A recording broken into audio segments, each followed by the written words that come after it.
বৈষম্য বিরোধী ছাত্র আন্দোলনের পরবর্তী কর্মসূচি কি হবে তা নিয়ে সংবাদ সম্মেলন করে সংগঠনটির নেতৃবৃন্দ।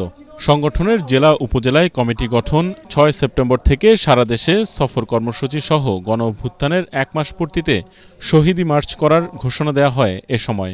সংগঠনের অন্যতম সমন্বয়ক সার্জিস আলম বলেন, রক্তের দাগ এখনও শুকায়নি। স্বৈরাচার পতনে আহত অনেকেই এখনও হাসপাতালে। তাই বিজয় মিছিল নয়, শহীদি মার্চ করা হবে। এতে সকলকে উপস্থিত থাকার আহ্বান জানান তিনি।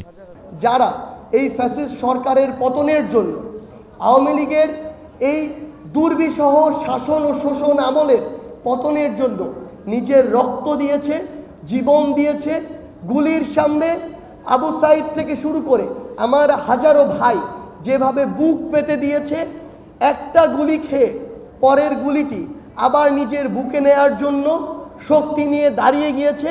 এখন সময় হচ্ছে আমার সেই ভাইদেরকে স্মরণ করা, ধারণ করা।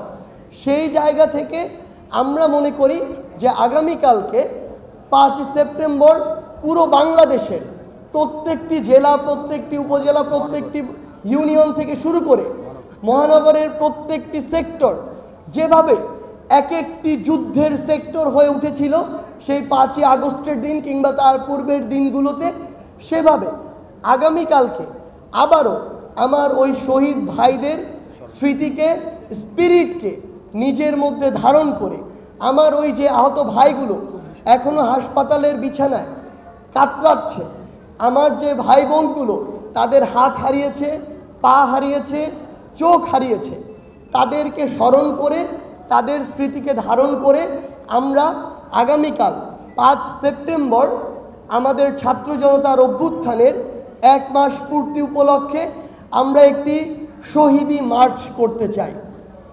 এই শহীদি মার্চে আমরা চাইব আমাদের যেই বাবা মারা, যেই ভাই বোনেরা তাদের সন্তান হারিয়েছে, তাদের ভাই বোন হারিয়েছে, বিনয়ের সাথে আমরা আপনাদের প্রতি অনুরোধ করতে চাই, আপনারা আমাদের সাথে আসুন। এ সময় রাষ্ট্র সংস্কারের বিষয়ে আরেক সমন্বয়ক হাসনাত আব্দুল্লাহ বলেন, শেখ হাসিনা সরকারি প্রতিষ্ঠানগুলো ব্যবহার করে স্বৈরাচারী রাজত্ব কায়েম করেছিল। সকল প্রতিষ্ঠানে সংস্কার করতে হবে।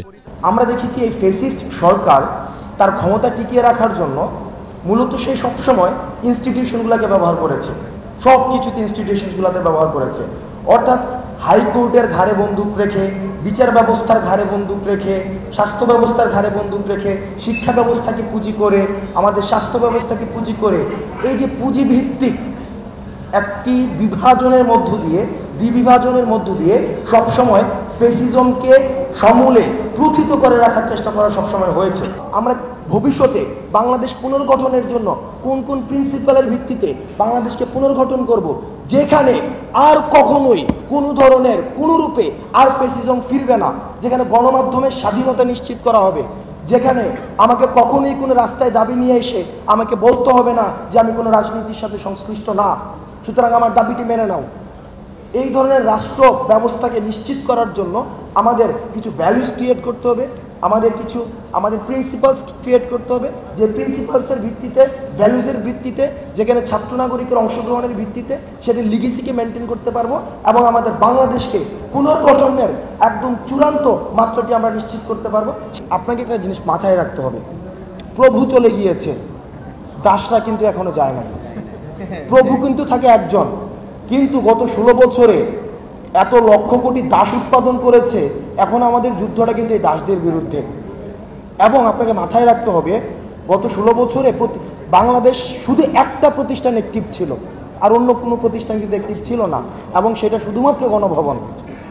এখন আমাদেরকে গণভবন ছাড়া অন্যান্য যত প্রতিষ্ঠান রয়েছে সেগুলোকে আবার রিঅ্যাক্টিভেট করতে হচ্ছে, এবং সেটার জন্য সময় লাগবে, এবং আমরা জনগণের ভাষাটাকে রূপান্তর করছি এবং সেটা করতে থাকবো, এবং সেটা সময় লাগবে। শহীদি মার্চ বৃহস্পতিবার বিকেল ৩টায় রাজু ভাস্কর্য থেকে শুরু হয়ে নীলক্ষেত, কলাবাগান, মানিক মিয়া অ্যাভিনিউ, ফার্মগেট, কাউরান বাজার, শাহবাগ হয়ে রাজু ভাস্কর্যে এসে শেষ হবে। ইয়াসিন রানা, এটিএন বাংলা, ঢাকা।